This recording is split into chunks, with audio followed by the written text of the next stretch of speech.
like it special. In your real life, try to be more kind. In your real life, think of those that love you. In this real life, try to be less blind. And this is the life you have.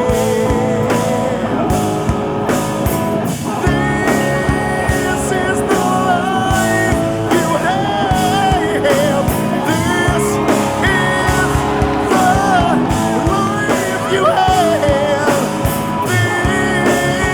This is the life you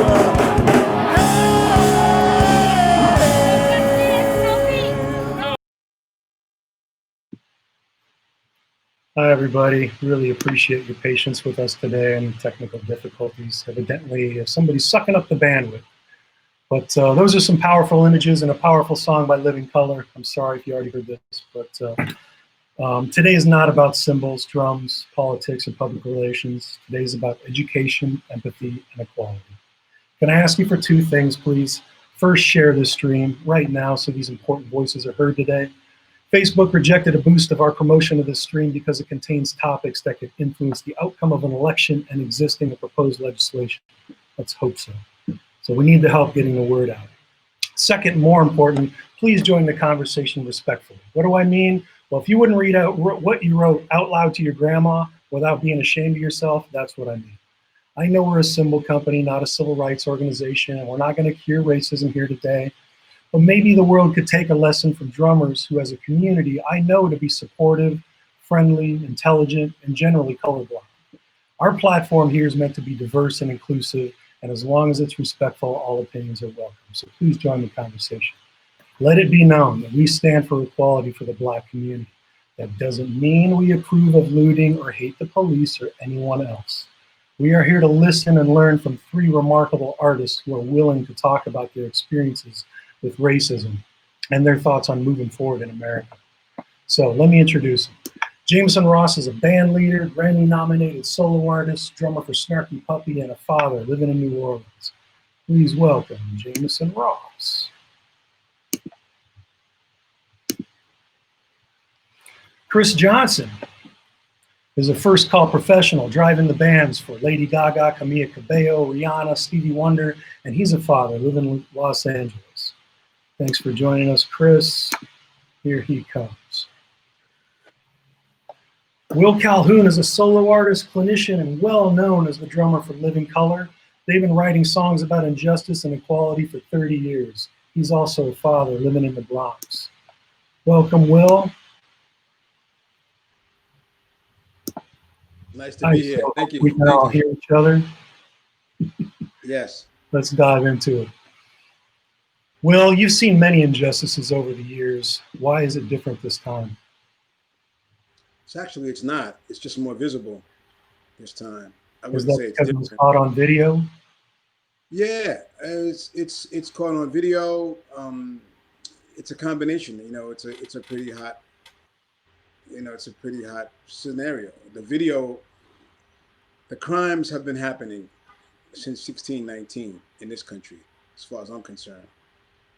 And we're in a situation now where we're able to see these things over and over and over and over again.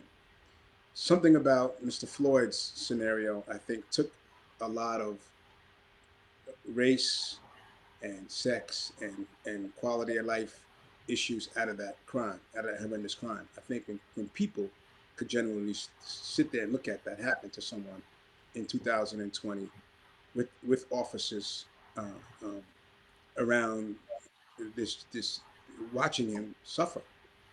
It was like a hunting expedition, and I think many people in this country, and other countries, obviously, because there are a lot of protests outside of the states, aren't aware of what happens in Black communities. They may look at a Rodney King as an isolated incident. They may look at a Tamir Rice as an isolated incident. In my opinion, the press doesn't handle it well. They'll say somebody had a wallet, somebody had a flashlight, somebody was speeding, somebody had a broken lamp. These are the kind of items that are used to, in my opinion, balance out people's opinions or insecurities or create fear. There's nothing you can say about that video. There's no way out of that video. It's 1,000% wrong, top to bottom, and we still haven't even seen all of it. So Chris, for Jamison, anything to add? for, for people to see that, as I'm sure, Christian, the question is, how did you feel when you saw it? Whatever you feel about people as a human being, how did you feel when you saw that video? And I think it cut more to the. Unfortunately, it did, because there's been so many crimes before and before, days after. So that particular situation really broke the. I think it just that's where the dam broke for a lot of people. In our community, it's been broken for a long time. Yeah, I agree, Will. I think to be honest with you, for me as a black man, being a black man in America, an African American, well, this is not the first time this has happened. Like you said, it's been going on for a while. I think now it feels different, and it was so potent because, just being real, it happened in the middle of a pandemic, and people are sitting at home watching. And I mean, when you watch the 8 minutes of that video, it's hard to watch. And it's not like it gets any easier to see your own kind get killed, or have a social injustice, or just have some type of judgment taken forth with them. We as a community do not get the chance to have complex personalities and have things that weigh on us the same way another race does. And so what happens, whatever the situation may have been with him in that moment, what you saw happen to him is 100% hateful, malice. It's painful to watch. I mean, for me, it hit me hard when he cried for his mom, when he called for his mom, and didn't find out his mom wasn't even alive. That it squeezes the life out of you in a way. And so now you got people who can watch it. We can watch it as a nation, and you can keep. I mean, I have friends, white friends, who would talk to me about it, and they almost it was almost as if they have heard it before. They've heard this happening, but they kind of like just kept going, almost not like turn a blind eye, but because of the time we're in, social media is like one of our only outlets to see anything, So I agree with everything Will says, though. Everything. Chris, you have anything to add?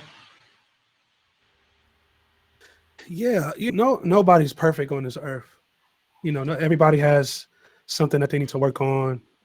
They can try and blame police brutality on whatever, a tail light, or he didn't comply, or whatever the case. Nobody deserves to die, just for a mistake, or you know their transgression, or their situation that's forcing them into a particular lifestyle.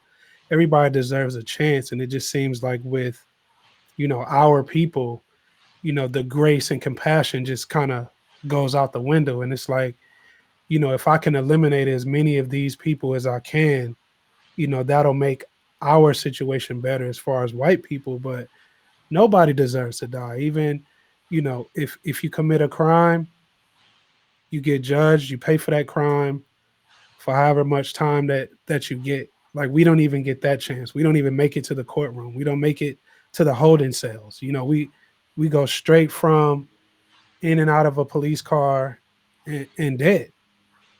That's not fair to anyone, but it just continues, like Will said, since 1619 has continuously happened, and is now in the forefront to where the rest of the world can actually witness this. And it has been happening. Videos have came out, you know, um, articles in newspapers of black people dying at the hands of the police. It's been happening forever. But now, with what Jamison said, everybody is in a place of stillness. Everybody's in a place of reflection. Everybody's in a place of, okay, now let's kind of dive into this just a little bit more, and figure out why this keeps happening.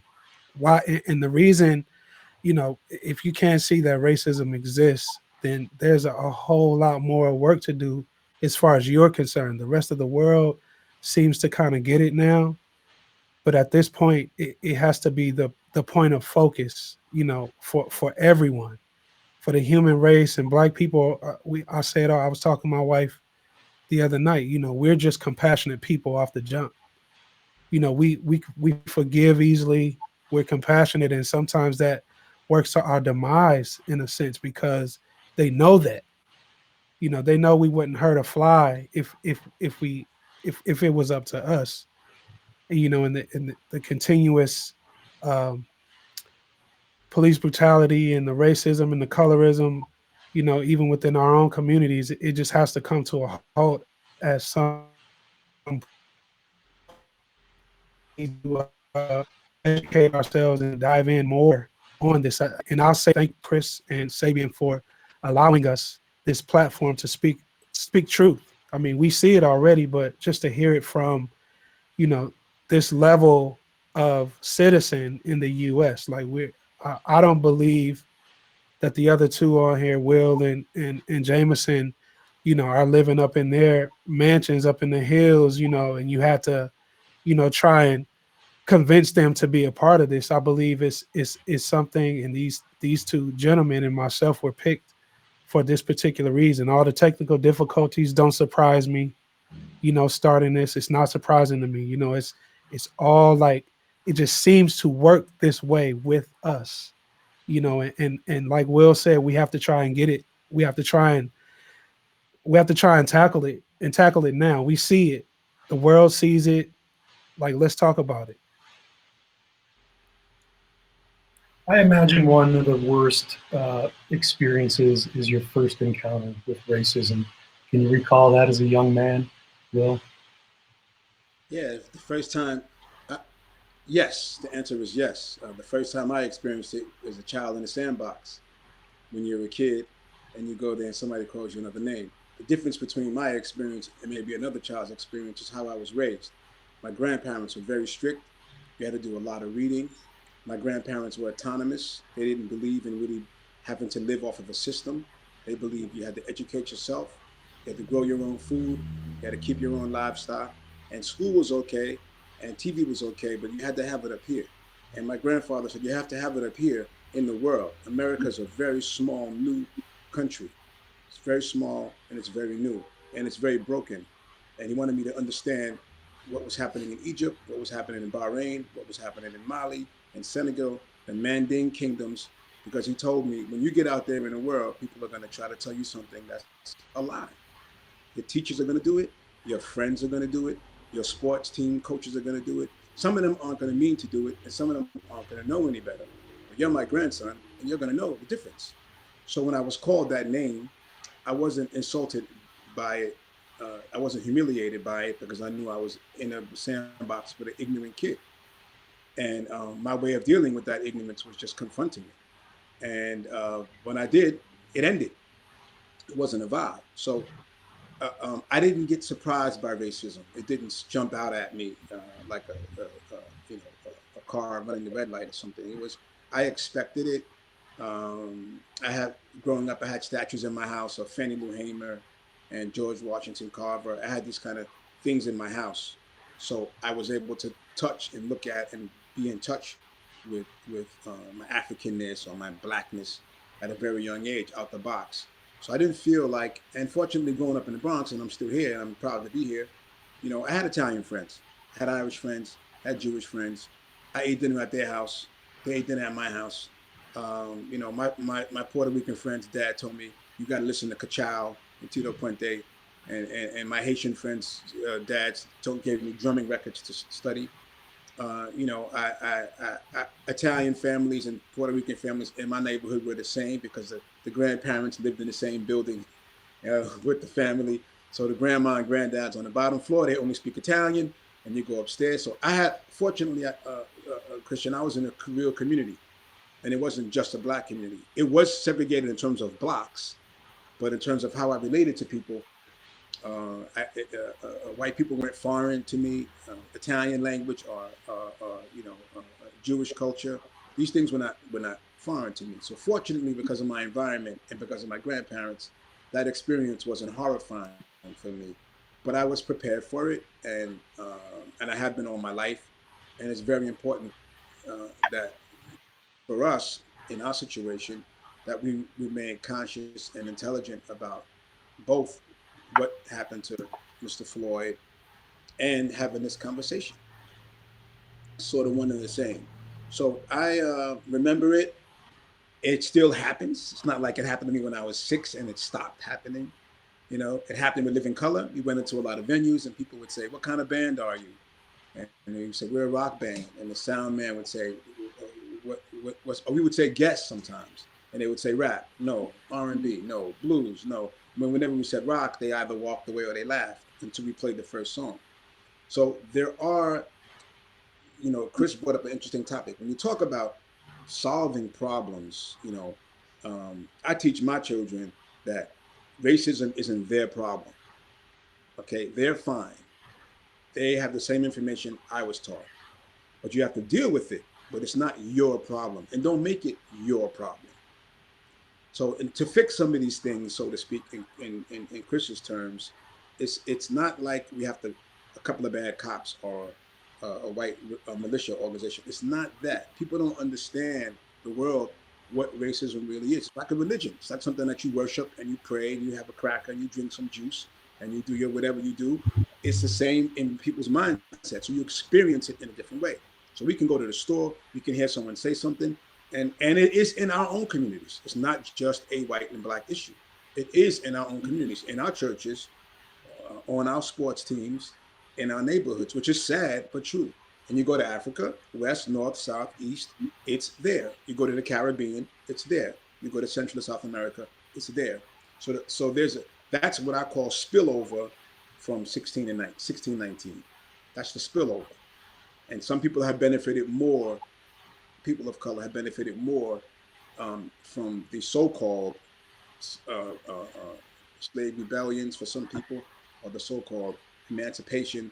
Didn't work. It wasn't a zeroing of the balance. It wasn't like all of a sudden everything was cool. It was planned to work the way that it worked, and that's why we're having this conversation today. Chris, Jamison, you want to share one of your first experiences? Don't have to if you don't want to. Yeah, being a little younger than the Will Calhoun. I think for me, I grew up in a middle class African American family. Pastor's kid, mom and dad in the home, and they raised me like education first. Get out, keep your perspective, find a passion you love. You never work a day in your life. And I never forget, my mom saw that I had a passion for music early, which everybody in my family did. And she said, I wanted you to be different. She put me in the arts programs. I was very sixth grade. Before I was a teenager, I was, in these environments where I was the minority, actually. Like, not that many of uh my friends or students look like me. And same as what Will's talking about having, Italians, Jew. Even in Florida, I had that reality because of the kind of social setting that I grew up in musically. Especially growing up being a pastor's kid, but then like diving deep in the trenches of what we call jazz, which is like, to me, our American classical music. It's like the origination of our country. So when it comes to our gift to the world, so diving into that, coming from an African American traditional experience, when I got around those other cultures, I saw racism first from a lens of me being, in a way, like the one with the special gift. So the look you get is not necessarily a look of like, you're not, you're less than. It's more so you're only good for, and so there was a lot of care, and just the steps that will be taken around me, from my teachers, from the environment, from the boosters, as this extremely talented kid who maybe didn't have enough, or who needs more, or who need more help, when really my family, they made sure I was taken care of, and they did it from a prideful perspective. Like that. I call it that Afro American pride. Like, no, you're not going to go without, because we don't want you to go without. And them to see you like this. That's a real thing that happens in the African American community, where we weren't even living life. You're living life constantly feeling unjust. You know what I'm saying? Like, you're constantly feeling like, like there's a slight judgment and you kind of have to prove. my wife told me last night, she was like, I grew up gifted, but I always felt like I had to prove that I was a gifted child. Like when I was in the gifted class, I had to feel like I had to prove. And that is really to me the bottom end of where we are now. The belly of the beast is like the scums of racism that, just let's be real, a lot of white people do not even know. I talked to somebody about the concept of redlining the other day, which is where they take, different parts of your neighborhoods and they would redline and sector it off, basically keeping African Americans in the ghetto, like keeping them away from white people, like money, housing, the whole nine. And to know that there's actually white people who did not know that that was happening tells you that we have a long way to go, not only to peel back the layer, but to really educate ourselves. You know what I mean? And I love what Will said. I'll say this last thing before I pass it to Chris. He said it's not racism is not my problem. Man, that's a heavy reality because it's true. Like we live in a bubble of artistic creation where we're always communicating with white people, Italians. We're in it. We've been in it for. I mean, come on. We For us, it's second nature. Actually, these conversations I feel like I've been having with a lot of my friends that are not African American for years. But now everybody's opening the gauntlet on these questions. People who just not, I'll say, subconsciously turned a blind eye. That was good. So subconsciously turning the blind eye. Like, talking about those red lines, I grew up in a city called Linwood. So it was like Linwood, Compton, Watts, and then South Central. It's like all kind of like, so I grew up around black people. I grew up around the gang violence. I grew up around the drug game, 80s, 90s. It wasn't until like mid 90s I finally my parents moved us out to a city called Bellflower. Mhm. So get to Bellflower now. This is a more of a mixed school, so it's more white people, it's more Asian. It's like the Samoan community was there, Mexicans were in there as well. So it's more diverse. I hear about racism. I see racism. I read about it. In school they teach you about the civil rights movement and all of these things. And my dad, of course, a pastor as well. So my household was more about faith. It was a faith-based home. It wasn't as much as like, this is what this country is about. This is what it's really about. I kind of had to figure it out on my own because it was so church and Christian based. It kind of, I guess you can say in a sense, I subconsciously am turning a blind eye to racism because I didn't grow up that way. I only saw it on television. Rodney King, watching stories and old documentaries of all of these, black people that have paved the way, for us to get to where we are today. And I'm in school and obviously qualified to do, I faked jazz band. I didn't know how to read. I faked it. Marching band, just because I love music. Even in like the chorus, we were in an ensemble. It was super chill, So would never get the lead part, even though I was the best singer. Wouldn't be the lead drummer, even though I was the best drummer in the room. I knew I was, and even the teacher said it, like, you're really, really, really good.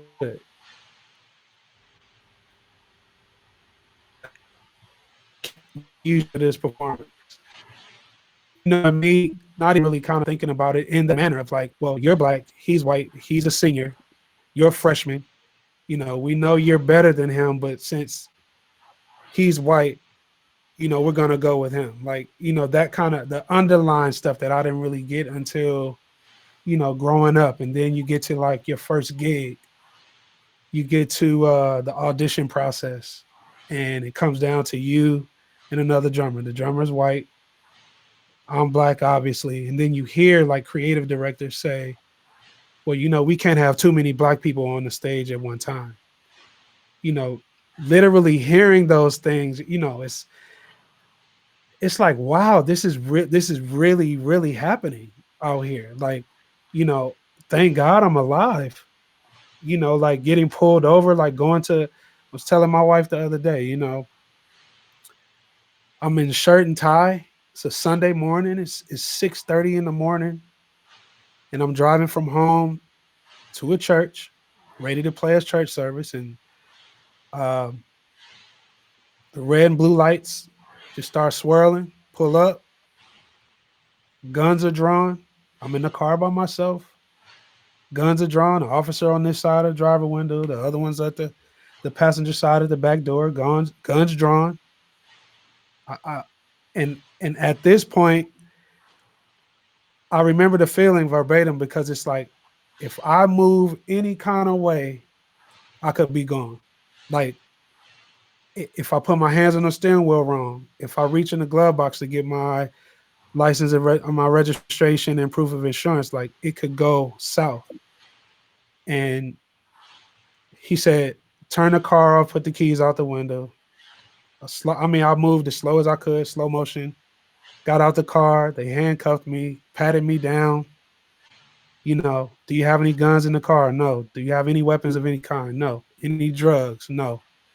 All right, come with me, sir. Back of the police car, handcuffed, and I'm watching them, like, basically really like rip my car apart.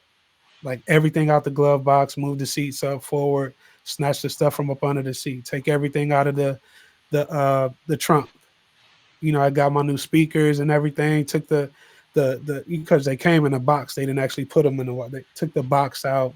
You know, what I mean, just overly unnecessary. You know, and it's just like, I understand what's going on at the moment, but I'm so scared and afraid because my mom will always just say, just get home.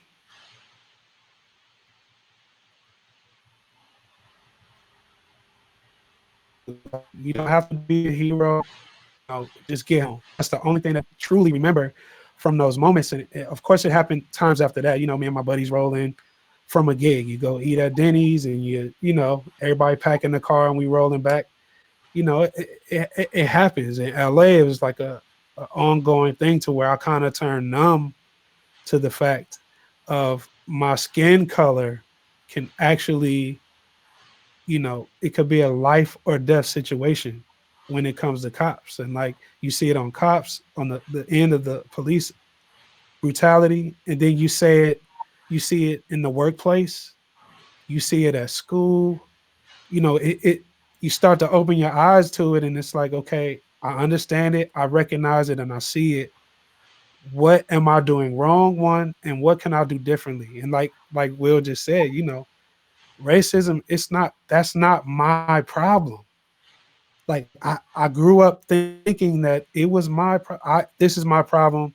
What can I do to change how people feel about me, how white people feel about me, or how the rest of America feels about me and my skin color? And I knew that at that point I couldn't control how other people felt about me.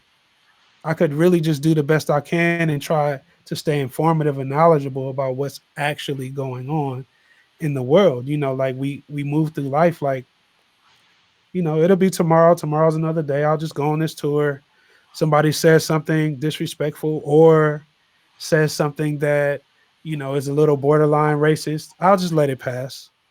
You know, I'm one of those passive type guys, and I have to learn, you know, to address certain things when it, you know, when it comes up and it flies up in my face. You know, Christian and I have had many conversations on this topic, and he absolutely understands where I come from, and everybody else, you know, in that regard. So these experiences that you guys are hearing right now aren't these polished and on television, you know, sitting in the seat of CNN, you know, with a platform of millions. Like, I'm not even sure how many are even on the stream, but these are real stories and experiences in which we've had to endure and still enduring, and lucky and blessed to even be alive. You know, it's one of these things that it catches you, like seeing George Floyd on the ground in handcuffs, and it takes four officers to restrain him. And even after he's restrained, after the first minute, second minute, whatever minute, you know what? You want to tase him, tase him. You know what I'm saying? You want to it shouldn't have to cost a life. Whatever point that you get across, like you're superior, you're the best, you belong here. This is not our country. Whatever you want to call it, it all lies anyway. But however you looking at it, it doesn't have to cost a life. And until people actually understand that fact, you know, I can even give you an instant. I was at Trader Joe's 2 days ago. I'm in the line. The line is long, because of the pandemic. You got to wear a mask, got to wait in line. Only a certain number of people can come in the store. This white lady just walks in front of me, grabs the basket, turns, into the store. And me, again, being passive, I'm not saying anything because at this point, black man addressing a white woman, about being in a line, somebody sees it, calls 911, and I can't get home safe. These are the things that I think about when this stuff is happening. So the lady turns the basket to go into the store. One of the workers from Trader Joe's says, "Ma'am, I'm sorry. This gentleman was here before you. Plus, there's an entire line. Everybody's waiting. Everybody's been waiting." And she looked at me. She looked at the lady working. She pushed her basket back in the little thing, got in her car, and left. So her disposition and her hate was so bad to the point to where she didn't even want to shop in the store anymore. Hmm. She didn't want to shop in the store anymore. And in those instances, it's like, what else do you want? You have life, you have breath. If you have children, they're healthy. They're probably in college, like living lives on their own. You taught them well, cool. Like, so now what's the problem with, I see somebody say all lives matter. I get it. I understand all lives matter.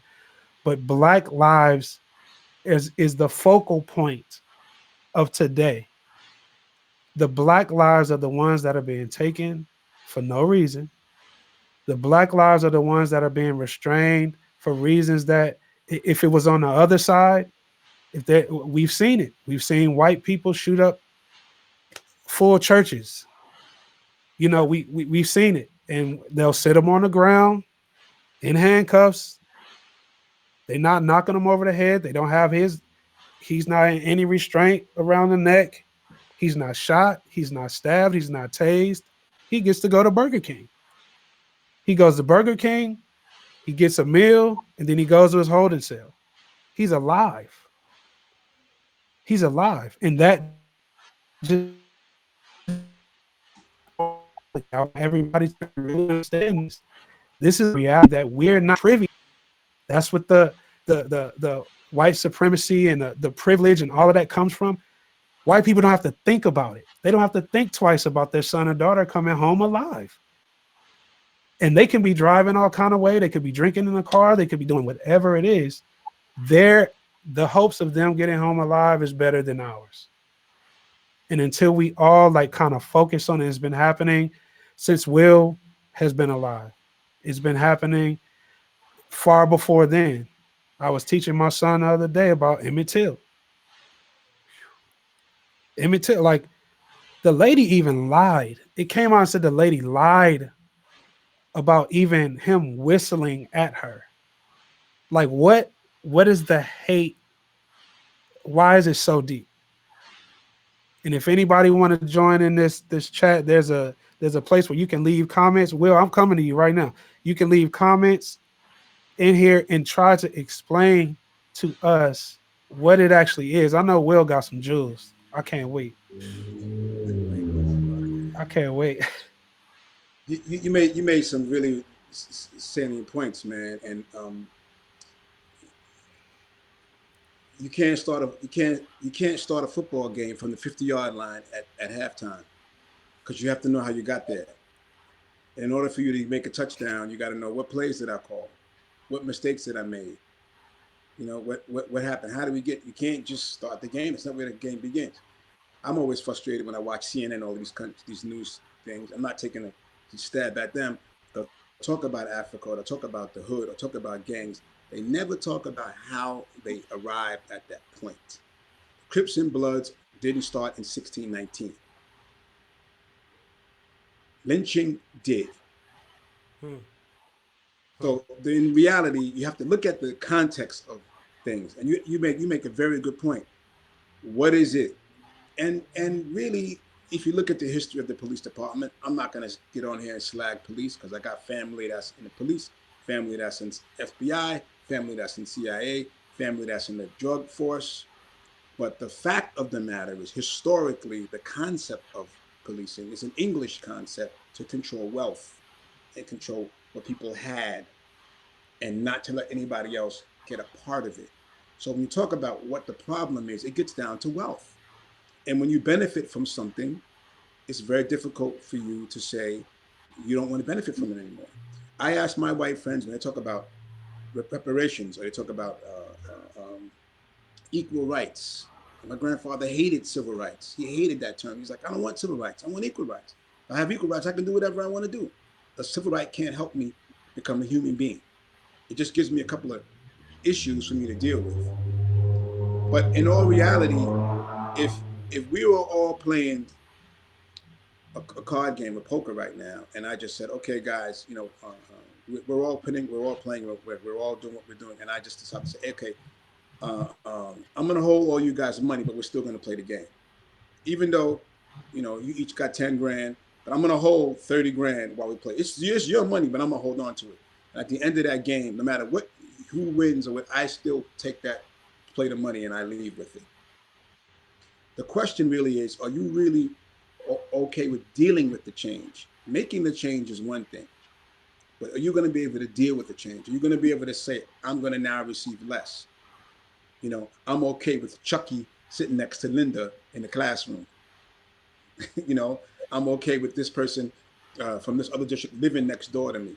Because if you're not, then the conversation is kind of useless. That's what change really is, for real. You play. We all drummers. You want to become ambidextrous, you have to either play a left-handed drum kit, or you got to start thinking in a way that creates ambidexterity. Left hand hi hat, left hand, whatever you have to do. Pick up the keys with your, you start living a balanced life as a drummer when you want to increase your ambidexterity. It's not just an idea; it's a way of life.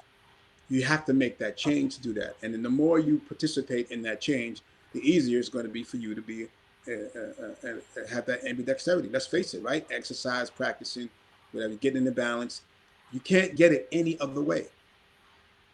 So when you ask that question, Chris, which is a great, you stated that point is, I know that it has a lot to do with wealth and less to do with humanity, and the wealth piece is what many people in many countries aren't ready to get off that couch and say, okay, I'm not going to accept this anymore. I'm not going to, because in the system of white supremacy, it creates another kind of a system, and within that system, you have to realize that there are a lot of people who have no idea they benefit from it.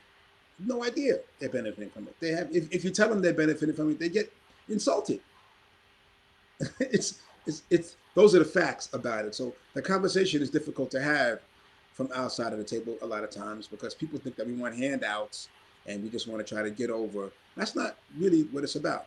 But I know for a fact that my experiences in life is not just a humanity piece. If it was, I think it could have got solved maybe during Dr. King's time. But it's not. It's a completely structured financial piece. That's what it is. It's wealth. And when you have it, you can start to live the life the way you want to live your life. If you want to be a swine, you can be a swine. If you want to open a church, you can open a church. If you want to start, that's where it begins with wealth.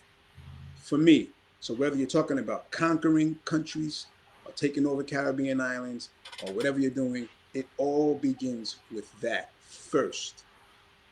It's cash. Slaves were captured and brought to this country and other countries for wealth. Period.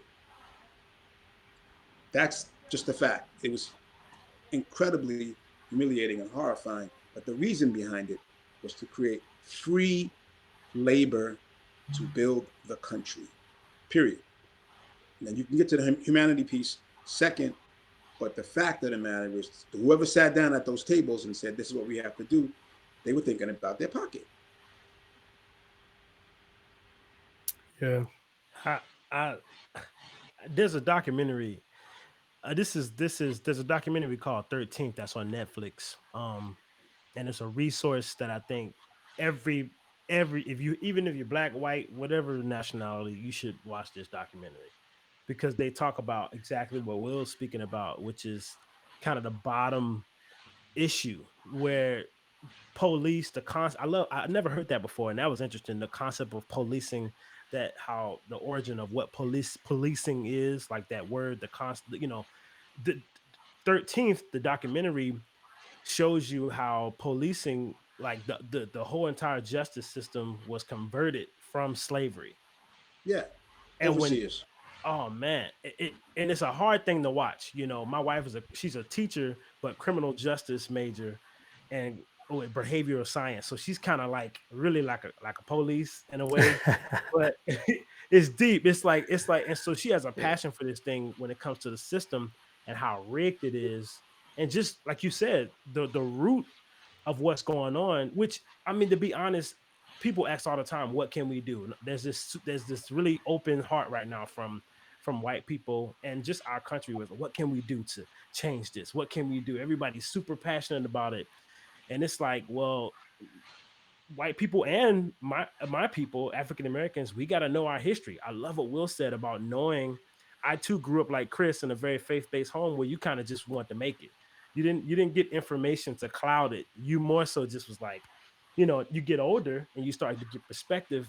And I admire what Will's saying because yeah, Yeah. it is important to know about what's going on in our world worldwide, and it'll also give you an identity about who you are that will actually help you to understand everything that goes on around you. You know what I mean? And so, long story short, if anyone watching wants a good visual of what Will is speaking about, man, I think that documentary just it blows me away. I've watched it twice. Can I ask you guys, what do you say to Drew Brees or a veteran who thinks kneeling is a sign of disrespect to the flag?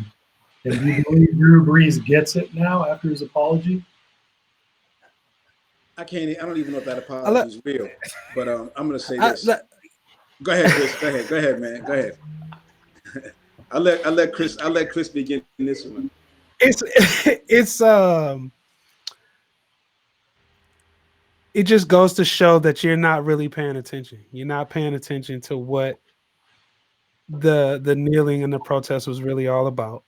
First of all, he was kneeling to bring, because he knew him kneeling during the national anthem would bring attention to why he's kneeling. When they asked him why he kneeled, he said it's to bring attention to the police brutality that's happened in this country for centuries. That's what he said.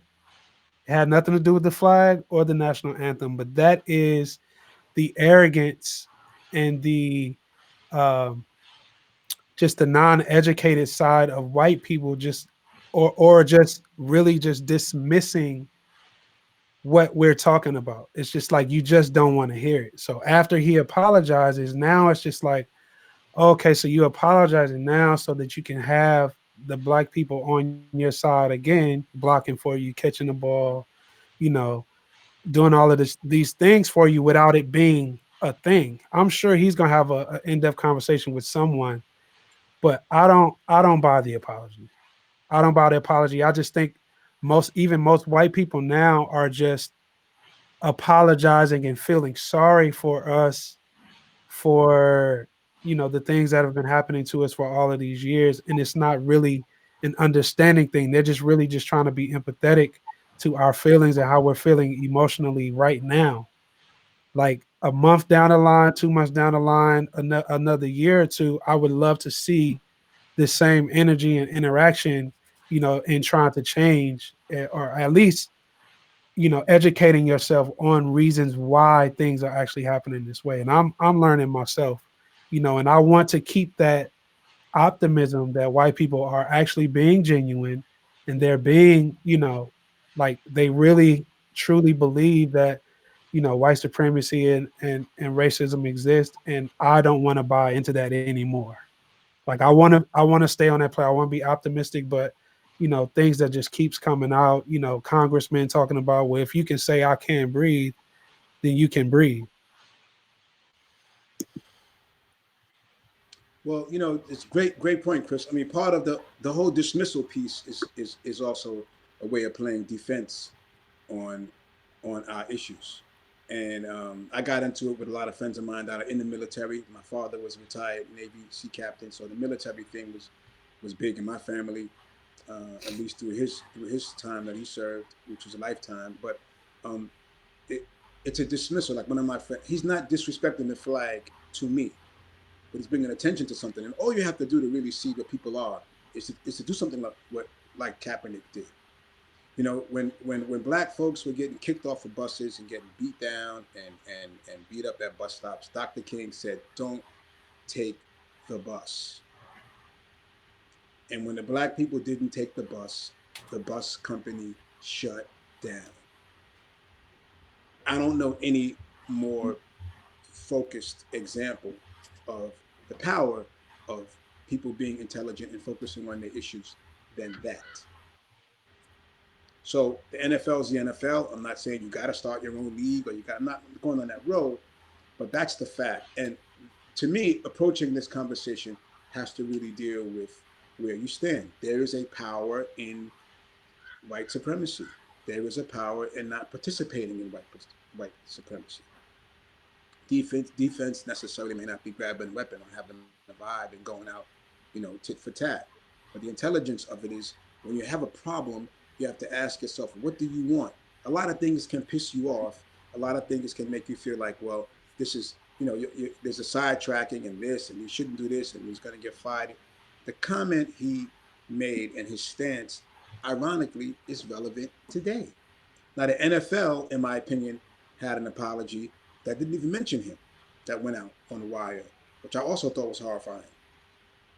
The NFL is an organization that makes a lot of money. The apology, whatever the case may be, football fan or not, whatever you're into, that can't be disturbed.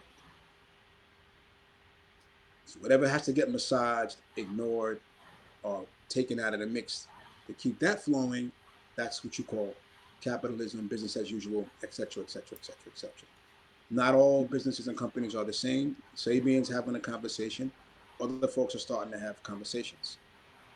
In my community where I grew up in the Bronx, when I was young, I knew all the cops. I knew all of the cops that were patrolling in my neighborhood. When I would ride my bike into another neighborhood that wasn't as nice as mine, the officer that saw me would go, "Calhoun, what are you doing over here?" He'd pull over, put your bike in the back of the car, and get in the car. And he drove me back over here because he said, when you come, they're going to take your bike. Those are the kind of cops I grew up with in my neighborhood growing up. And they were Irish, and they were Italian, and they were Jewish, and they were black, and they were Latino. That's what we knew them all. We joked with them. That was a kind of vibe. Different time, yes, but that's my experience as a youth. And it went from that to started to get into what's happened. That just happened to be my community, which my mother was the president of for like 50 years in this community. She ran all the startup programs and the after school programs and the music programs. But the reality of what a comment like that, and everyone's entitled to an apology. Chris's point is really valid. Does he mean it and does he understand? It's another thing. You can take the apology and say, okay, man, he said he's sorry, but unfortunately for his players and him and his fans, he has a luxury not to get it. He can still not get it and quarterback and still be okay. He can still not get it and make the same money he's making. He can still not get it and get drafted to another team 10 years from now, 5 years from now. When people don't get what Kaepernick's saying, he's out of the game. That's the difference. Wow. I live here in New Orleans, so living in, I just, and this city is as, I mean, this is a strong I'll say it's a very colorful city, and Drew Brees to make that statement I thought about the fact that I had a problem, and this is me. You know, he during LSU's game against Clemson, he sat next to Trump, next to Donald Trump inside of the, and I'm only saying this because this is kind of valid to me. So I remember at that moment there was a kind of little ruckus around the fans about essentially him sitting next to Trump with his wife, and his wife take a picture, the whole nine. And the truth is, I think Drew Brees represents a lot of what we have going on all around us, and and now the climate is exposing kind of uh, our true feelings. It's starting to ignite our true feelings, and unfortunately, our president, is not really speaking to all of us. He's more so speaking to, and this is me personally. This is how I feel. He's speaking to a specific demographic of our country. And so when I saw Drew Brees make his comment, he made it so fast. It was from the bottom of his heart, you know, and it was almost as if he always had felt this way. And then for me, the apologies that he put out afterwards was it was hard for me to even hear him, because I know exactly how you genuinely felt. But there's another African American player who father and grandfather served in World War II as well. You know what I mean? Like, there's, just like you said, you Navy, and so when you look at that, it's like, so there's a hard conversation there with Drew Brees. And he's such a nice guy. So that's the thing. Being a nice guy doesn't necessarily say that support, you know, Black Lives Matter, or like a movements as such as anti-racism. It doesn't mean that, and that's okay. But All there's a right. difference, being a nice guy is like, yeah, like I have nice guys all around, like, so it's a tough conversation. And we let's be real. I thought that it was going to be the end for Drew Brees, but it looks like now they've already found a way to smooth it over, and he's probably going to play ball next year. Kaepernick, no. Matter of fact, we criticized him for every move that he made afterwards. Sure did. Like, we criticized him, and Drew Brees is all of a sudden silent because he made an apology and looked into the camera and said, "Look at my eyes, look into my eyes." What? Like, you know, I mean, it could Drew Brees, George Floyd. I'm not trying to say. I mean, it's Very pretty. well put.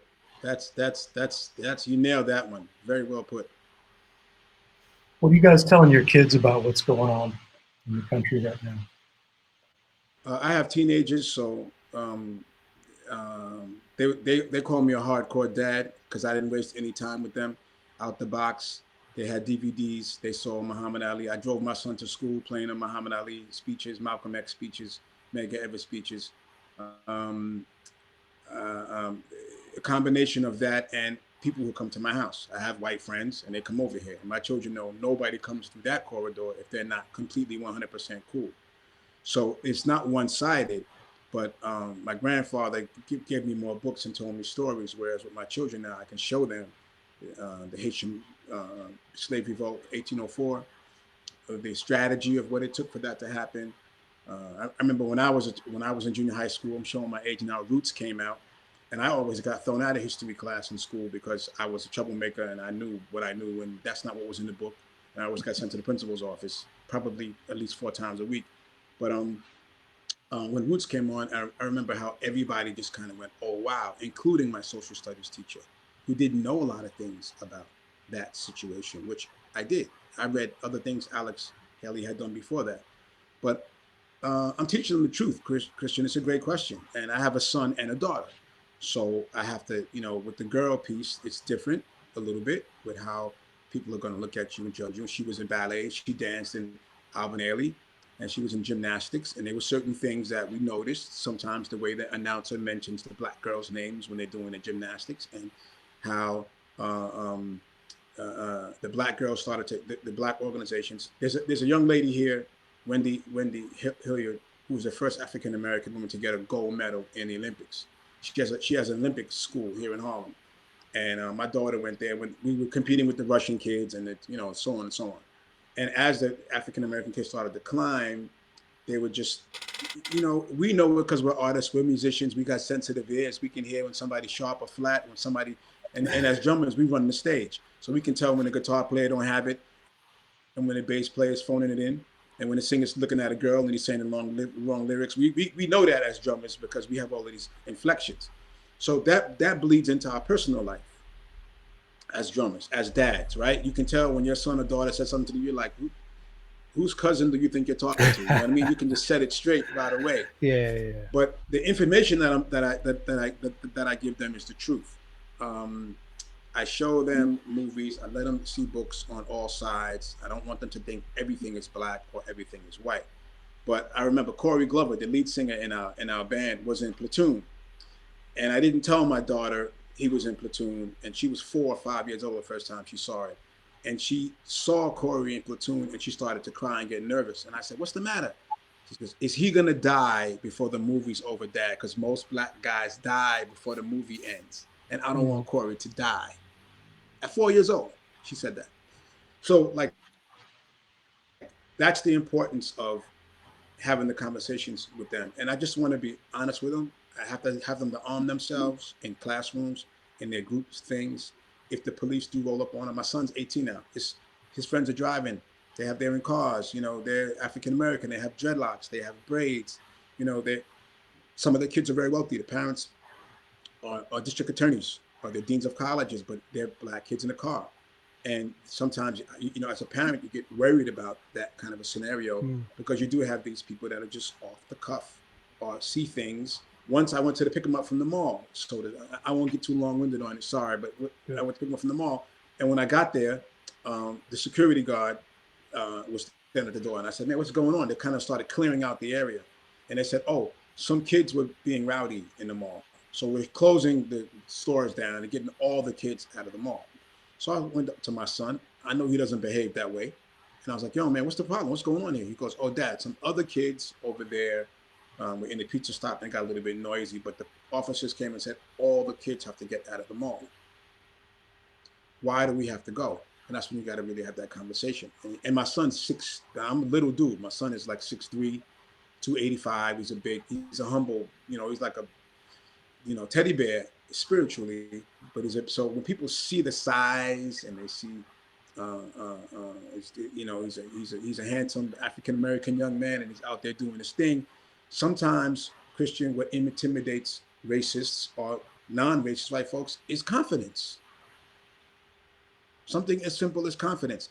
I don't know what people think about Michael Jordan. I got some of my conservative friends. I think he's a capitalist freak, whatever. I loved watching Michael Jordan's Last Dance because in watching that documentary, and I made my children watch it, he knew who he was at all times. He told the greatest basketball players in the world, "I'm going to do to you what I did to you last time." Muhammad Ali knew who he was as a human being first and as a fighter second. Jimi Hendrix, although he was a shy person, he knew who he was. He knew he was one of the greatest electric guitar players in the world. Why shouldn't he? But a lot of times the confidence is what makes people, oh, and the racism comes out. It happened with Living Color because we were not afraid. I certainly wasn't of anybody, any band, any club owner, or what have you. And we got on stage. They didn't give us monitors. They wanted to charge for extra microphones, and we just said, "Okay, when we get finished playing, y'all ain't gonna want to go on." And sometimes you got to have that vibe because people are trying to shut you down. Nobody was really arrogant in the band, but we were just trying to be creative, like the next band or the first band. And you just walking in saying hi to someone, and yes, we were confident, and we still are. What's the matter with confidence? What's the matter with you knowing that you're great at something?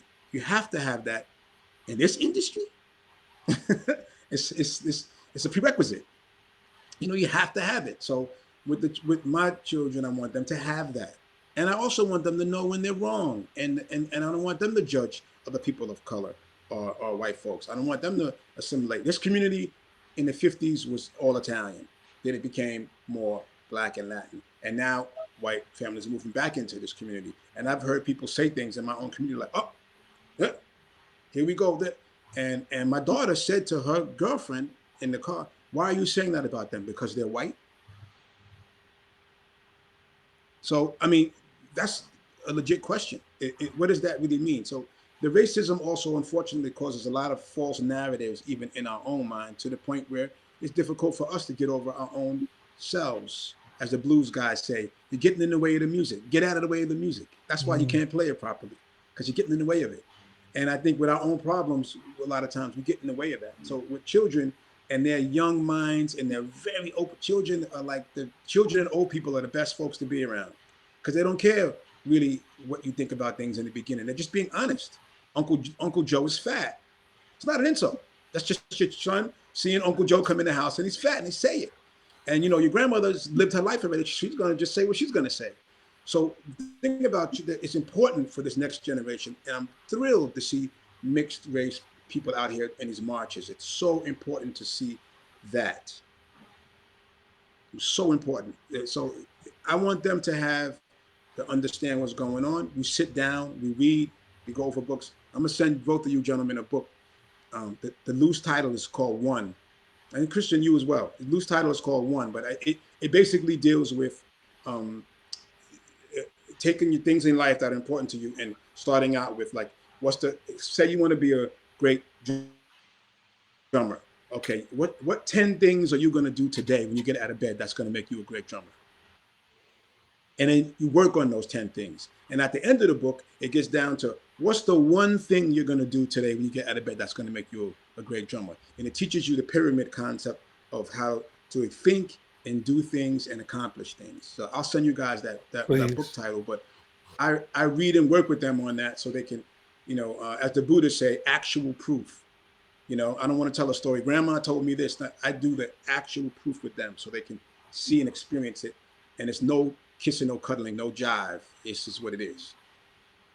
I need it. I love it. I love that, man. Love that. Oof. Chris and JR, your kids are a little bit younger. How are you explaining to them what's going on? Maybe somebody needs to hear that advice.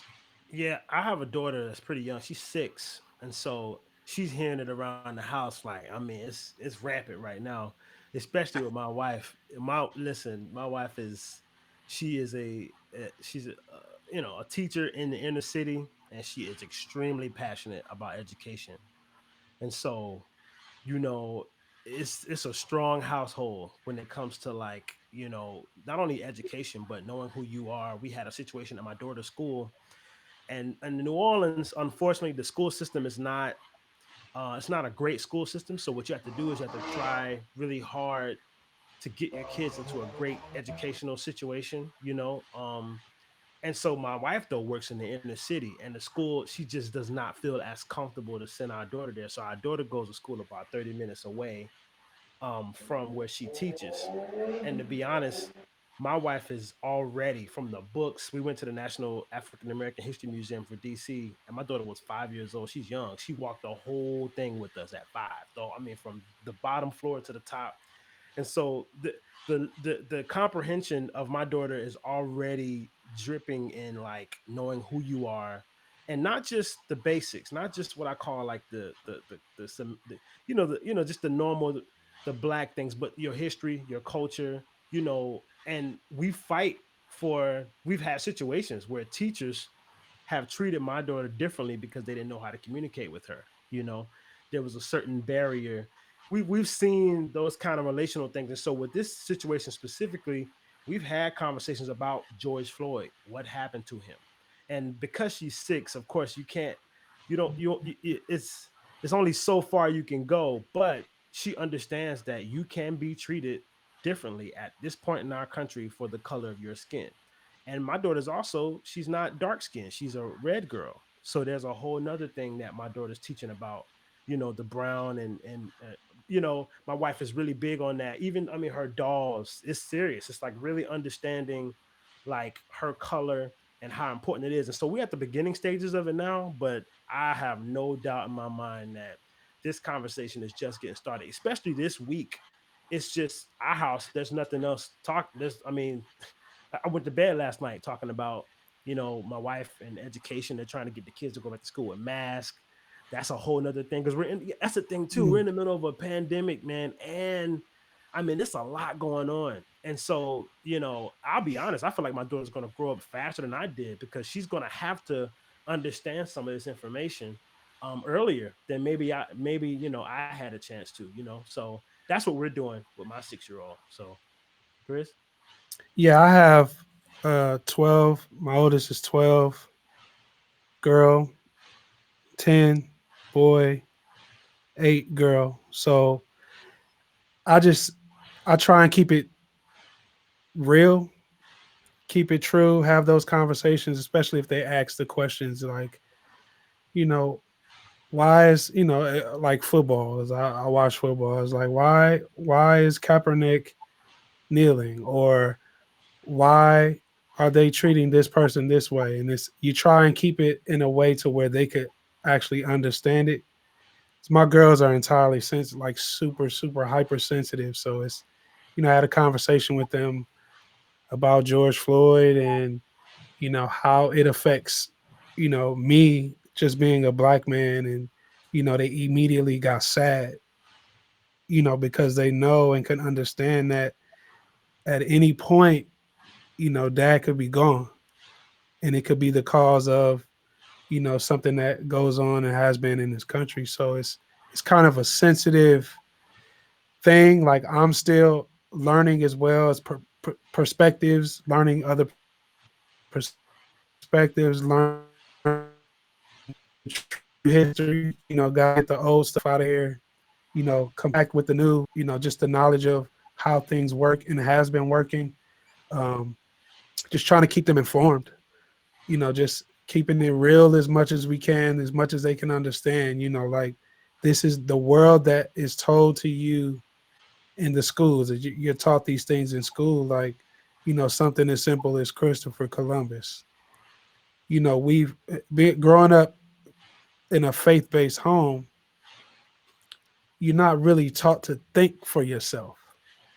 It's really like, it's more like, well, this is what they told us, so this is what we're gonna believe. Like, Christopher Columbus came over here, and then not even learning about indigenous people beforehand. Like, this is America is a blank slate. Nobody's here. It's just land. You know what I'm saying? Like, because that's what was taught to us. You know what I mean? And I'm from California. That sounds Spanish. You know, Arizona. San Francisco, and like, Texas. Like, these states and these regions in the U.S. It's like somebody was here before.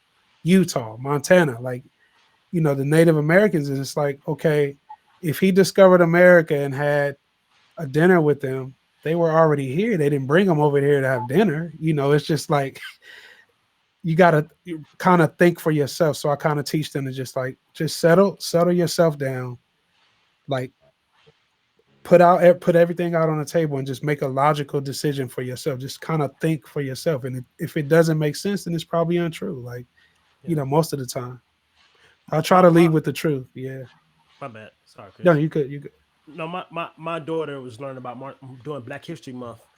This made me really happy because my daughter's learning about like Martin Luther King, Rosa Parks. She's learning about like what happened to Rosa Parks, the bus, like those basic civil rights, understanding of, yeah, your color is different from your friend Basil. You know, Basil's your friend. Basil comes to our house. She has a good time. We have a great relationship with her mother, but you are black, you are African American, Basil's white. Like that conversation, I never thought I'd be having at 6 years old. But man, it is like it's almost on a it's given to you on a platter because and the schools should be teaching it. That's the thing that I'm realizing. The schools and education, they should be reinforcing this information. Unfortunately, and just to talk about, faith-based homes, Chris, to kind of piggyback, I think a large part of our culture and why we are the way we are is unfortunately because of the history of slavery of our country. Slavery has made African Americans, I mean, there's a book that I love. I have one copy of it, but it's called Between the World and Me by Ta-Nehisi Coates.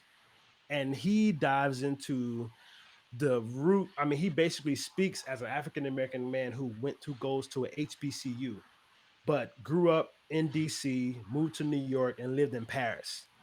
So he has this like view of the country. Long story short, there's a lot of sins of our country that we just haven't answered questions for. And unfortunately, the faith-based home that I'm actually thankful that I grew up in, but Mhm. to learn how to think for myself, man, that I mean, I have conversations with my mom now that are just pushing the limits. I mean, they push they're pushing all kind of beliefs like mom, like so we grew up this way, but like Yeah. I'm 33 years old. I'm having these conversations now, and so I'll just say there's a lot. I mean, like I gotta say this before I pass it, but I remember trying to find out why there were chains on the bottom of the Statue of Liberty, and then nobody ever talked about it. Like when you go to the Statue of Liberty, they don't discuss the chains. And the first design of the Statue of Liberty, the chains were in her hand, and they I mean, this is history. It's like out there to see. I think it was the French architects that designed it, but the chains were in like it's because America was built on slavery. So there's a lot of things that happen to our people and us as a culture, as African Americans, that explain why we are the way we are now. And I'm not saying that that's the only reason, but man, I really do believe that, our subconscious thinking, just as for us, for our white counterparts, are because of the foundations of our country. I like what you said, man. One of the school trips I got kicked off of in fourth grade was a Statue of Liberty trip. They called my parents to come get me because I had a big mouth, and I was because the chains that were removed were in the basement, and they were hidden behind these pieces, and I was like, "What are those over there?" And they were like, "That's not part of the trip, Mr. Calhoun. Pay attention to the tour." And also, the second time I got kicked off of a class trip was in front of the Museum of Natural History, and there's the horse with the white man on it and the Indian on one side and the African on the other side, and we had to line up to get our lunches, our little lunch bags in front of that statue. And I don't know, I was in second or third grade, and I was like, why is the Indian and the black guy on the side of the horse? Who does what? And they called my parents again. So um, I it's interesting to hear you guys talk about faith based because I rebelled against religion as a child. To be honest, very religious home, but my family's wide. I have Muslims, I have Christians, I have Baptists. So I bounced around to everybody's house, and I couldn't get a touchdown if I tried. But the experiences and being in all of those homes are different. But once again, James, you made a point about the faith-based thing and history and the compensation piece, with slavery and how not having that information helps you to fall in line with things that are wrong without you realizing that they're wrong. There's a whole lot of things about gold and Malians bringing the gold over to Central America and South America that actually, if you go to Spain and that spear that so-called Christopher Columbus got from the Indians, as the 70s and 80s came around, they were able to do a scientific analysis of that spear, and the gold on that spear is from West Africa. So it wasn't from America, Native Americans, nor was it from Spain. So there's a whole lot of things in that concept of that. But when the information and the fear thing comes in, as we have Christian, the conversation isn't all a white black conversation. Jamison made a very great point.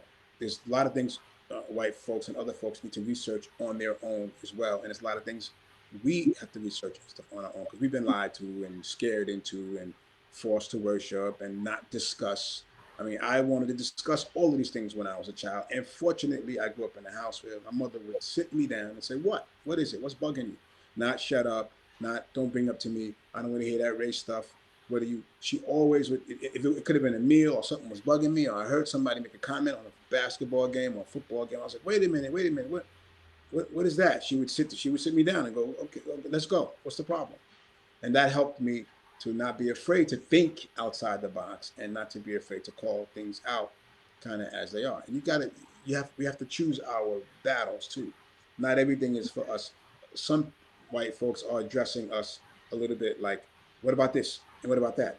And what about this? And what about that? And that's not what's important right now. We're dealing with, you mentioned a really good point, a pandemic, which, in all honesty, I don't even, this may be rude to say, and I'll say it. I don't even know if Mr. Floyd's life would have received the same attention if we were just still watching football and basketball and going to school and planning our summer vacations and waiting, going to our children's graduations. In my opinion, I'm just going to say I don't think I think it would get the Rodney King treatment and the O.J. Simpson treatment and everything else that happened down the line. It wouldn't be this. Wait, we're locked in, we're home, we're getting inundated with things. It's kind of over the top to me. But when you have to stop and back to the drummer thing, when we have to practice and you're in your rooms and you're shedding on something, there's no distractions. You're working on those parts and you're learning those patterns or you're learning those things. You're not getting distracted, and that's has to happen on both sides as well, both the white and black sides, in terms of doing our own personal research and studying. If we're really talking about leveling the playing field and respecting all camps for real. It's not just you're wrong, I'm right, or I'm always right. It's not. That's not the answer either. There's a lot of things that has to happen on both sides of the argument. So, Chris, we've had conversations yeah, weeks upon weeks about the nature of black people in this country, and I know that it is a very touchy thing for businesses to get involved in race and racism and racial inequality and stuff like that.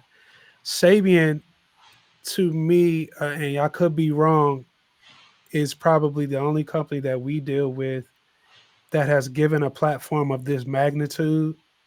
Um, with you guys doing that is very appreciative and is very informative, because I see Andy Zildjian in the chat. Appreciate him for allowing us to do this.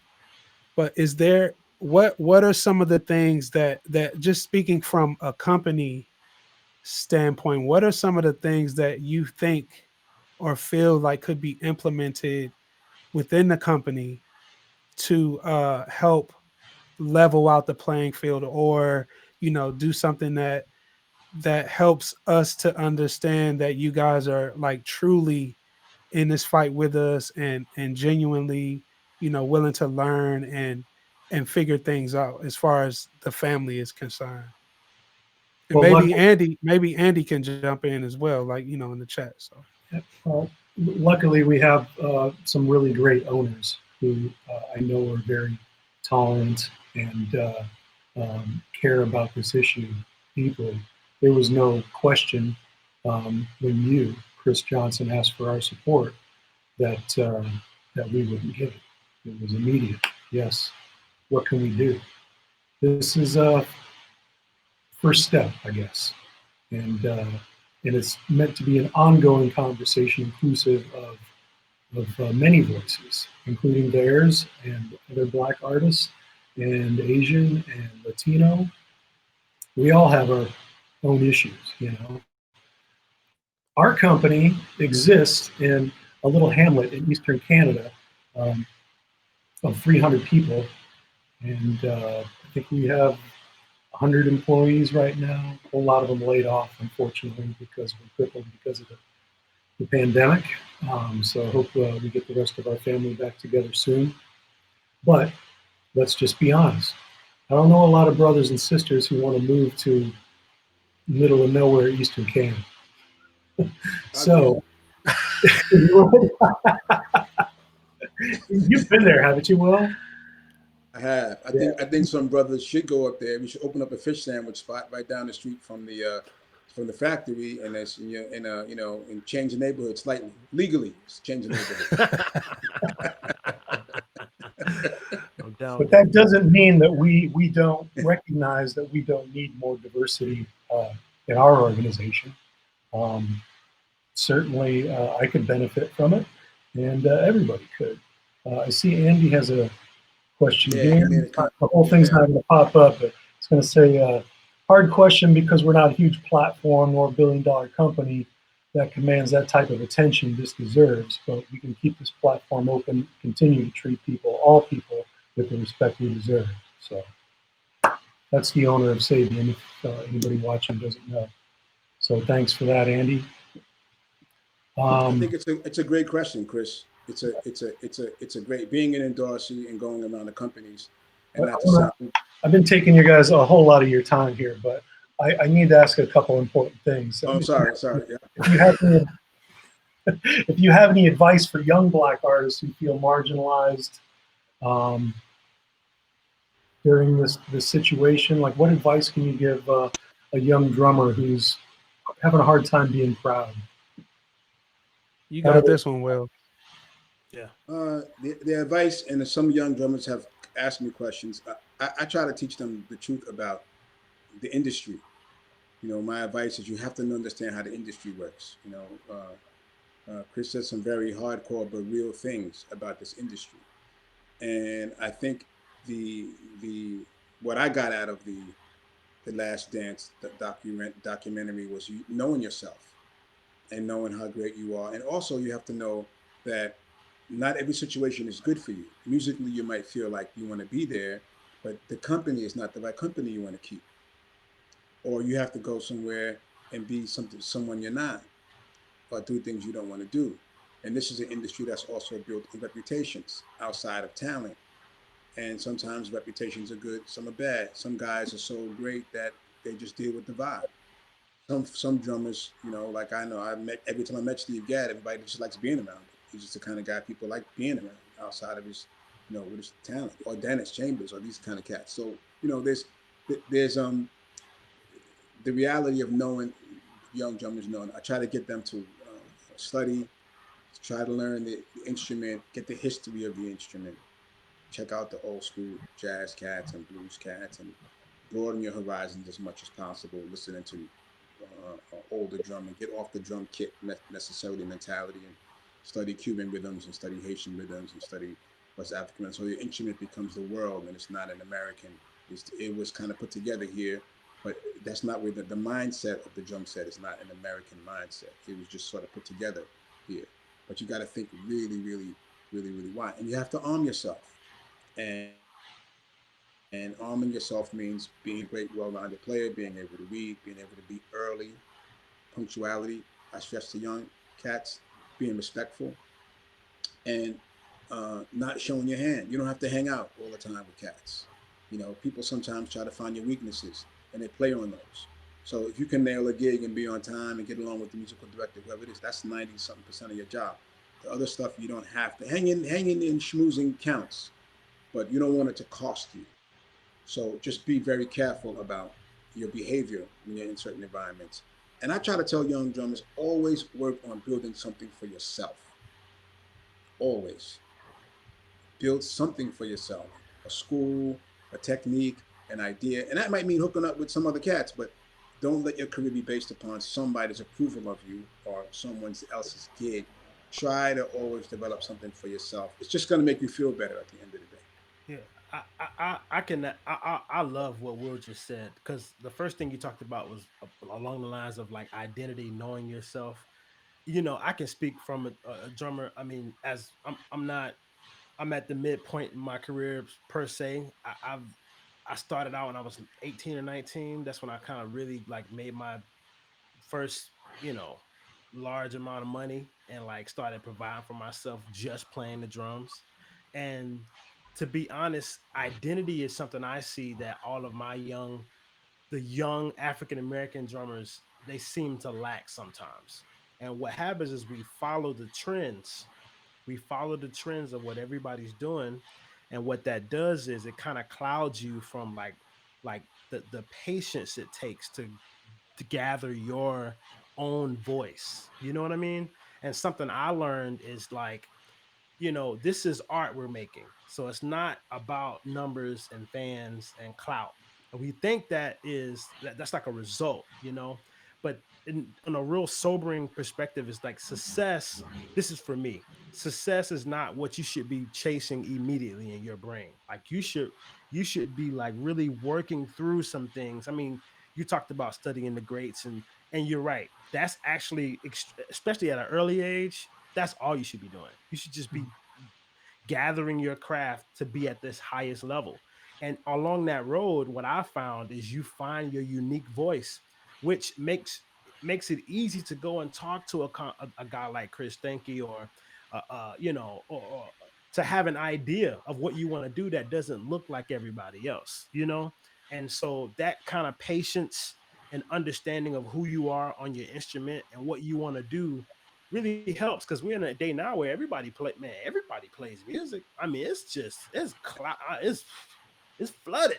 So, realizing that, no, man, like the success that you see takes time for it to come, and it's yours, like you don't have to fight for that space that someone has. So for all my African American guys in this situation or feeling, no, man, just take your time, like be thorough, in what you want to do. Yeah, all of that. All of that. Like we couldn't skip any steps. When it was our time, it was our time. We just had to make sure that we were prepared for when that time came. Just like Will and Jamison touched on. I tell the young cats now that one, yes, like establish something of yourself, of your own, like ownership of something, like starting a band or making records or whatever that is. Because the reality is we all may not, we're not supposed, we're all not supposed to be on tour, or we're all not supposed to have the biggest sessions and all of that stuff. Sometimes the vehicle that we're driving causes us to do and be other things, and that's one of the harshest realities for a musician. It's like, I really want to do this. I've been studying, I've been going to school, I've been paying for clinics, lessons, so on and so forth. But the reality is that this, it still may not be what you're actually supposed to be doing. And I've been on this purpose filled and purpose driven life uh mode when it comes to this stuff, because it's not promising. It's nothing promising about playing behind somebody unless you're super, super smart with it from the beginning. I can be honest and say I wasn't super smart from the beginning. And that includes finances, that includes even how I rolled and moved. I was always respectful, never an asshole, excuse me. One of those guys that, created the trouble or anything. I did my job, I got out of there and went and did my thing, but as far as you know advice, it just like like the guy said, you got to know what your purpose is, you got to know who you are, what you can handle. you know Most of the things that takes us off of these gigs and make us unqualified is it has nothing to do with playing the drums, Mm, because everybody can great play. point. A lot of people can play, and it's off the stage, off the off air type of attitude and demeanor that you carry, with you. Like, goes back to how your parents taught you, or your guardians, or whomever that was that raised you. Wanting to represent them in a light in which it looks good on them. They can see them through you. So, knowing who you are, making sure that this is actually what you want to do and actually putting the time in. You're not gonna skip no steps. No steps you're gonna skip. And even if you skip them, you're gonna get knocked right back down, to start over from square one. That's why we gotta learn these lessons as they come. Take the experiences, learn from them, even if you mess up. Even if you mess up, it don't matter. Like, dust yourself off, make the change, make the adjustment, and push forward. The only thing I want to add to that is just accept. You have to accept failure too. You have to know how to accept failure. Failure is not a bad thing at all. It's probably one of the best learning experiences you can have in your career is failing at something. If you're intelligent enough to go back and look over what you really did, not what you thought you did. It's like the first time you play to a click, your first time you play, and you think you nailing it, and then when that playback comes, and you start looking around the room like, whose cousin is playing drums? That wasn't me. you know, and then you realize, oh, I thought I could play at 96 beats per minute or 120, but actually I can. But when I play a fill, I lose the plot. Fumble. And that's the thing that you understand the exercises on what notes mean and the value. So you have to. Hey, we all laughing because we all experienced it. We It's all not. There's done no it. doubt about it. But Absolutely. that's not a failure when you walk out pissed off and because they get somebody else to play. You got to go fix that and clean that up. So you can laugh at it. Yeah. Right, I said we weren't going to cure this today, but yeah, we are. What's the path look like going forward? What are some solutions that people need to hear? What are things they can actually do to move things forward? I'm I'm big on education, and that's self educate, like educating yourself. Like there's nothing that's not on YouTube. There's nothing that's not in a book or in some form of learning. Like you can learn anything these days, anything. Just taking the initiative to want to be more knowledgeable about these issues.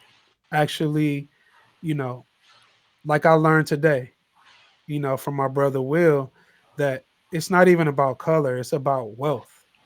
It's about the number amount. And if I have more money than you, that already sets me apart.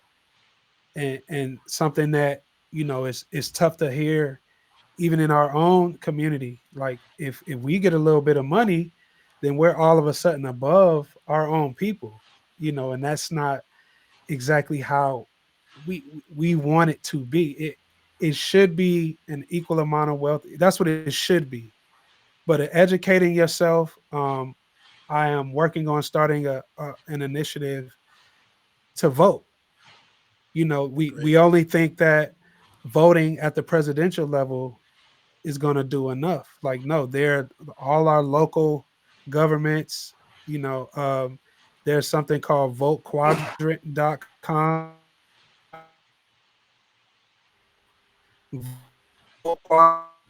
Uh, did you guys But catch it that? talked about how voting for deterrent votequadrant.com.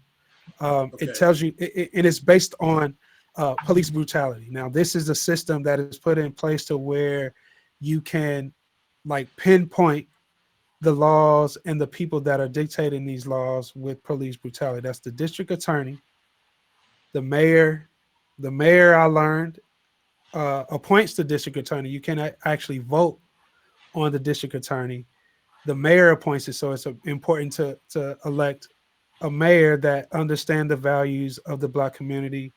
The district attorney, the judges are very important, and also the police chiefs. VoteQuadrant.com will break down all of those things, and it's just for the police brutality point Hmm. and meaning. But council members, the Senate, like all of these things play a part in these laws and stuff that we really don't. I'll speak for myself, that I didn't really care about or I didn't feel like really mattered. It was more of the presidential race, and that's something that we get confused on. Like as young people, it's just like, let's get out there and vote, and it's only every 4 years. There's elections and things going on, throughout the year, like all the way throughout the year that we are able to vote on, and creating the change and and systemic racism and racial inequalities. We can pinpoint these things by voting, actually voting on the local level and educating ourselves on these things. So if we can educate ourselves, come together and educate ourselves, and like really, really come together, like Yeah. seriously, like putting things aside, like my brother Will, he against religion. Like I was born and bred in religion. Like you couldn't tell me anything. I'm not going to church anymore. It's like, what? Why are you not going to church? You're going to hell.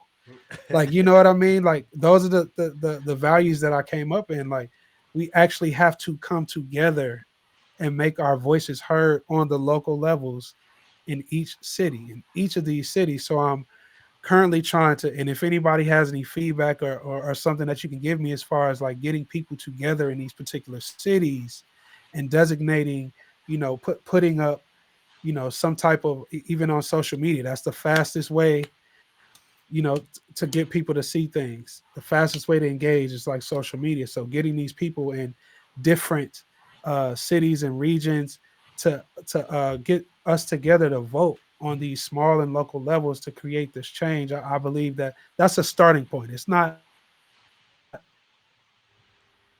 the it's we can, you know, actually let our voices be heard, and how we're feeling about these things be heard, and these people here, like, it's there's small changes happening even now, but it's just the start. It's just the start. I don't have anything to add. The voting part is educating yourself and voting, and also I'll just add this: it's not going to happen overnight. Like, Right. this is not. This is going to take. It's going to sway. I even feel like voting preferences for all of us in a lot of ways, especially for a lot of my conservative people. Like this, if you're going to say that you are going to do some work to tackle racism in our country, that means that it's going to shift why you vote and who you vote for. I think what we're going to start to see happen in these new campaigns is there's going to be some kind of piece of the platform that deals with racism in our country. And if you do not, if you are a politician and you do not have a platform for racism, a plan, that is going to be very telling. And I think so. That being said, I think it's going to change how we vote and the decisions we make when it comes to voting, because the racism seems to be such a focal point, not just with African American people, but with I mean, white people, the liberals. I mean, I went to a protest of the night in New Orleans. I actually got went there by accident. I was doing a live stream and I walked outside and they blocked off the streets. The cops blocked off the streets. It was peaceful protests, and there were more white people than black people at the protests. 7,000 people in New Orleans walking up down St. Charles Avenue, which is like very uptown New Orleans. More white people than black people. The live stream I was doing had some white musicians in it. They walked outside with me, and I walked out because I got to see this, and it was an overwhelming feeling that I had, because what you saw was the support. Is And Dr. King, there's a quote I read too. He talked about the change was going to really include our white brothers and sisters. Not saying that we have to separate, but no, there is going to be a joint effort in us all understanding what seems to be the biggest issue in our country right now, or one of the biggest issues: the way we attack Me Too, the way we attack women's rights, the way we attack gay rights, the same way we jumped on those rights and changed them. That's exactly what's going to happen. So I'm right. I just we have to be aware of what it's going to take, because it's definitely going to move the totem pole a little bit. So Well, both you guys made some very very salient points. I'll try to make I'll add an easy piece to it, and that's, you got to show by example. You're having this platform now. Say, being somebody wrote on the wall that maybe you guys should donate some funds to this scenario. Um, a responsibility factor has to come into this. Doing things and setting up chat rooms, and even, if you have different hiring practices, you got to show by example. It's the best way for you to really do it. I'm not expecting the Sabian factory to walk up there one day, pick out some cymbals, and see 45 brothers hammering cymbals up there, next week. But and I have to say, both Zildjian dads treated me like a king. I was a Zildjian guy at one time. Both Bob and Am are fantastic gentlemen. We definitely talked about race. We talked about politics. We talked about those guys were not shy in that department. And I was asked, ironically, visiting both of those companies, how do you feel about being here? It's an honor to be here, so whatever. And the joke was, we're black people, you know. It was just like it was a joke, but I just threw that out there. I'm like, well, what happened? But where's, you guys up here in Canada, surely there's a Native American guy knows how to polish a cymbal, right? And we were joking about it, kind of in jest in a way, but I think that's the other part of it is showing by example, because uh, my grandfather, I know I brought him up a lot today, but he used to also always tell me, basically never believe anything anybody says. What they do is who they are. He said, if you're in a relationship, pay attention to what somebody does, whether it's a school, marriage, organization, a team. Pay attention to what people do. What they do is who they are. They can always change their dialect, and they can use sweet words and change things up. The way they behave is the way they behave. And if you look at the numbers of what happens with police brutality, it's really more than bad apples. Like that's a horrifying term to use to me, bad apples, because it's almost like the rest of the apples are cool. We all know anything is rotting eventually in the bag. It's all gonna rot. All gonna rot. You Yep. can't just say there's bad apples in the bag and leave the bag alone. You got to take the bad ones out. If you're interested in the ones that are not bad becoming bad. So showing by example to me is one of the most important sides to moving forward. So I definitely thank everybody for being here and being honest. And I felt, Christian, honestly, when you called me, you were almost a little uncomfortable talking about this meeting. That's my opinion. I think you're not uncomfortable like you weren't sure, but it was just like uncomfortable, like we got to do this. This is I don't. You said, well, I don't know where this is going to go. But we have to. That's showing by example. That's we don't know what's gonna. I learned something from everybody today, and even from some comments on the side of the screen. But you don't know what's going to happen, and you're not going to know. And us being musicians, we know you can get on stage with the baddest cats in the world, and there's no magic. And then you can go to Smitty's Bar and Grill one night and go hang out with your friends and play. And it's like, damn, this is incredible. Yeah. Because it has nothing to do with the people and the venue. It has everything to do with the spirit and what's happening at that time and how everyone's paying attention and how everyone's energy is focused on something. That's how you get great results, period. You can make as many laws as you can. Voting is very, very, very important. We got to have the energy and the ingenuity to understand how to make things work. Because you also got to be, Chris, great point, but you also got to be able to vote somebody out. You got to be able to vote them in. But in my opinion, not to throw African Americans in this country under the bus, but a lot of our community, when Obama got in, they started partying. And I was like, whoa, whoa, whoa, whoa, whoa, whoa, whoa, hey, hey, hey, hey. The face and the suit and the vibe doesn't make the man. He's got a job to do.